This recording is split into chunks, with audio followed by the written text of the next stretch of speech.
继续来到南投仁爱乡，当地高山的甜萁啊，是当地高单价的作物，一年当会当卖到5、6千万。但是今年因为雨落袂停，这个甜萁啊落果严重，产量减一大半。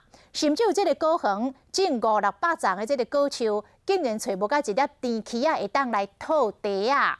果农开始50万的成本，全部拢乌有去，心真痛。 你看今年一粒都没有，都找不到。山坡顶的甜萁果园规片青青，但是用日这时阵应该拢全果实，无用套地。不过即马算是这个景象，一粒都没有，什么找都没有。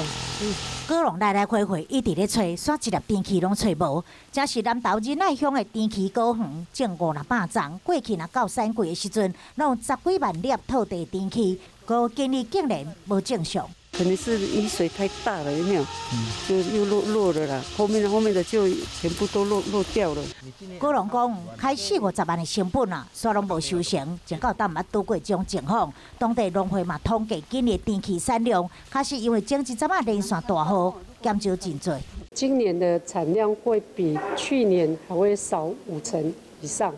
那然后最主要的原因就是气候的问题。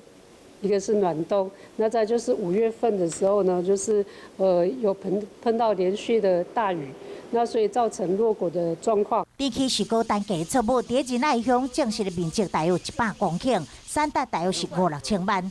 不过目前采收的状况比去年是减少一大半，果农的成本拢乌有去。官府农业处讲会赶紧安排会勘，争取农损补助。